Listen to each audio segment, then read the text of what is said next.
And don't move, don't even breathe, because if he can see you, you can't see him. From the post-war testimony of a Marine sniper who served on Iwo Jima, February 1945. The island was made of rock, and behind every rock, there was a pair of eyes. February 1945. Iwo Jima Island. The island was small, 8 miles long, 4 miles wide, but every inch of it was death. The surface was volcanic ash, black, heavy, clinging to your boots with every step. No trees, no shade, just rock, tunnels, and fire coming from every direction. The Japanese had been preparing the island for months. 11 miles of tunnel networks, hundreds of concealed positions. Every ridge, every hollow, every boulder was a firing point. And on this island, the most dangerous thing of all was the snipers. The Marines had learned that from the moment they landed. Moving in open ground was an invitation to die. A man would stand up, and sometimes there was no sound at all. He would just go down, and the men around him had no idea where it had come from.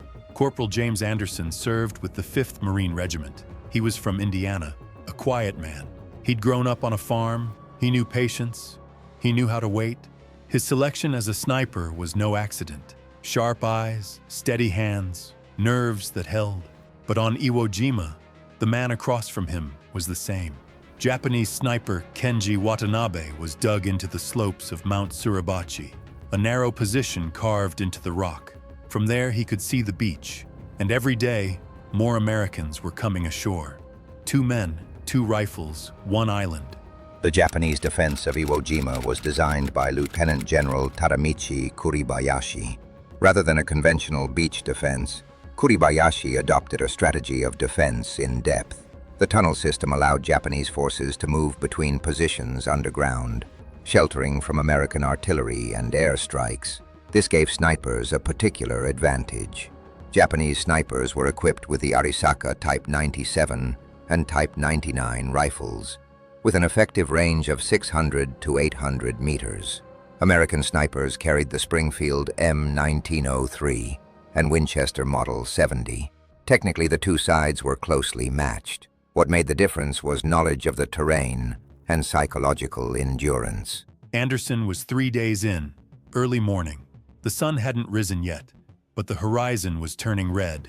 Anderson was moving between the rocks. Beside him was his spotter, Corporal Hayes. Neither of them spoke.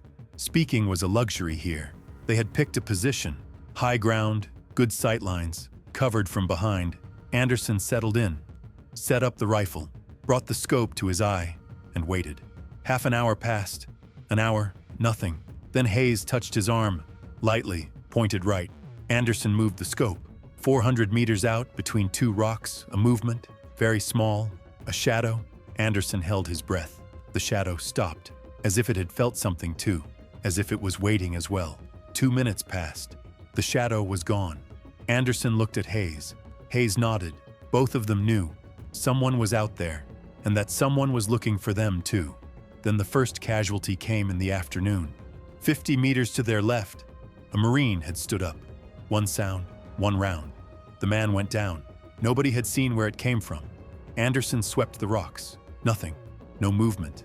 No trace. Just silence. And that silence was the thing that frightened Anderson most. The sniper war on Iwo Jima was grinding in both tactical and psychological terms. The Japanese snipers' greatest advantage was their knowledge of the ground. They had trained in the same area for months. They knew every rock, every angle, every shadow. American snipers, by contrast, were operating in constantly shifting and unfamiliar terrain. Methods used for sniper detection included smoke analysis, sound location, and dummy target exposure. But on Iwo Jima's volcanic terrain, the effectiveness of these methods was limited. Casualty records show that sniper fire accounted for a significant portion of total American losses on the island. Day 4. Anderson had been in the same position since morning, Hayes beside him. He couldn't stop thinking about the man who had gone down the day before. 1 round, 1 sound, no trace. Whoever was out there was good. He knew that now. Then, in the afternoon, an order came down. The commanding officer was clear. The Japanese sniper was to be located and neutralized. This one man had cost them 5 casualties in 2 days. The advance had stalled. Every attempt to push forward was met with the same silent round. Anderson took the assignment. But how was he going to find him? They would use the dummy method. Hayes would put together a decoy, a helmet, some wood, a few scraps of cloth. He would raise it for 1 second. 1 second was enough to draw fire and read the angle. Anderson got into position, set up the rifle, finger close to the trigger but not on it. Hayes raised the decoy. 1 second, 2 seconds. The shot came. The helmet spun away. Anderson tracked the angle, right side, 300 meters, behind the large rock formation. But there was no movement there, nothing visible at all. Anderson waited for hours. The sun dropped. Shadows stretched, and then he saw it. On the left edge of the rock formation, very small, very brief, a glint, the reflection of a scope lens. The man across from him was looking for him too. The dummy target method was widely used for sniper detection during the Second World War. A helmet or decoy figure would be briefly raised to draw fire from the opposing sniper, and the angle of the incoming round would be used to estimate the position. Experienced snipers recognized the tactic, however, and sometimes refused to fire for hours. Scope glint was among the most common errors a sniper could make. Sunlight catching the lens of a scope could give away a position entirely. For this reason, experienced snipers avoided using their optics directly into the sun. When Anderson saw that glint, he stopped breathing. 300 meters. Left edge of the rock formation. There was a pair of eyes there, and those eyes were looking for him too. What now? If he fired and missed, the other man would shift position. Finding him again could take hours, maybe days. If he waited, the other man would wait too. Anderson didn't move for hours. Hayes beside him, still as stone. Both of them controlling their breathing. Slow, deep, silent. The sun dropped further, and then Anderson made his decision. Not now. He would wait for morning, because in the morning the sun would come from the east, and the sun coming from the east would fall directly into the other man's eyes. Morning came. Anderson returned to the same position, exactly the same point. Set up the rifle, brought the scope up, and waited. The sun climbed. Light fell across the left edge of the rock formation, and Anderson saw it. Clear, brief, a silhouette, a shoulder, the edge of a helmet. Anderson breathed out, slowly, completely. He pulled the trigger, one sound, then silence. Hayes watched through his scope for a long time, then spoke quietly. Got him. Anderson didn't lower the rifle straight away. He waited. Because sometimes there was a second sniper. Sometimes the first one was just bait. 5 minutes passed. 10. No movement. Anderson lowered the rifle. He noticed his hands were shaking. It was the first time he had noticed. Using sun angle in sniper duels was a well-established tactic.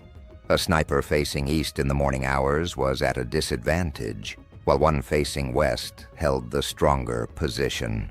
Anderson's decision to wait for morning was a deliberate application of that principle. Ending a sniper duel with a single shot was uncommon but documented. The more typical scenario involved both sides searching for each other across days, shifting positions, and eventually making an error under psychological pressure. Anderson's case fell into that pattern. Patience and a correct reading of the sun proved decisive. When Anderson came out of the position, his legs weren't holding him. 2 days in the same position, barely eaten, barely drunk. His body had seized up, his joints were complaining, but those things would pass. Those were physical. There were other things that wouldn't pass. Hayes came over, clapped him on the shoulder. Good work, he said. Nothing else. Anderson said nothing either, because there was nothing to say. The man across from him had been a person. Anderson knew that. Through the scope, he had seen a silhouette, seen the edge of a helmet, but he knew it was a person, someone who had waited with patience, someone who had been careful not to use his scope into the sun. But that morning, he had made one mistake, and Anderson had been there. That thought never left him. In an interview years after the war, he said this: "I never learned his name, I never could, but I know the work he did. He was good. Under different circumstances, maybe we could have talked. That's all." The fighting on the island continued. Anderson went back to work. More days came, more duels came, each one different. each one leaving the same weight behind. Sleep wouldn't come at night. When his eyes closed, he saw the rock formation. He saw that glint and that single brief silhouette.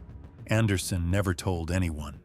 The psychological burden carried by snipers after the war held a different dimension from other combat roles. In standard infantry fighting, the target was unclear and responsibility was shared. In sniping, every action was individual and deliberate.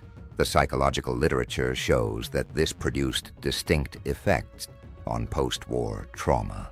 A significant number of snipers who served in the Second World War chose silence on the subject afterward. There was no language for it and no space to speak, even if there had been. Testimonies from men like Anderson only began to surface decades later. Iwo Jima ended on March 26, 1945. It had lasted 36 days. On the American side, approximately 7,000 dead and 19,000 wounded. Of the Japanese garrison of 21,000, only 216 were taken prisoner. The rest were either dead or lost somewhere in the tunnels. Anderson came home alive. He went back to Indiana, back to the farm. He got on with his life. Married, had children, had grandchildren. From the outside, a normal life. But the rifle was never fully put down. Years later, a journalist asked him, "What do you remember most about Iwo Jima?" Anderson thought about it for a long time. "The silence," he said. "Not the sound of the shot, the silence before it. Everything was inside that silence." The story of the Japanese snipers was far less documented. Few survived, and fewer still spoke. But some testimonies surfaced from Japanese archives years later. One of them read, "Every morning I watched where the sun was going, because the sun could give away both of us. Patience was everything. As long as my patience held, I held. 2 men, 2 rifles, the same sun." The Battle of Iwo Jima stands as one of the bloodiest amphibious operations of the Pacific War. The Japanese defensive strategy produced a level of resistance that had not been encountered before, and American casualties far exceeded projections. The sniper war was among the least documented but most tactically significant dimensions of the battle. The methods used by snipers on both sides directly influenced military training programs in the decades that followed. Kuribayashi's defensive doctrine is still studied in military academies today. Anderson died in 1987 in Indiana on his farm. He spoke very little about Iwo Jima for the rest of his life. When family asked at gatherings, he gave short answers. No details, no drama. Only once, when one of his grandchildren asked, did he say this?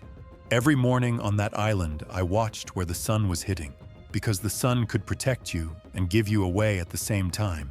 Everything was hidden in the sun." His grandchild didn't understand that sentence at the time.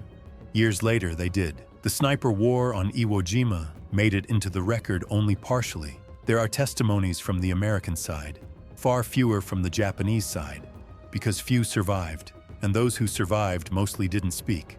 But there is one thing the testimonies from both sides share: silence. Everyone talks about the silence, not the fire, not the explosions, the silence before and after. How much was carried inside that silence? 2 men, they never saw each other, never knew each other's names, but for days they searched for each other across the same ground, under the same sun. One found, one was found.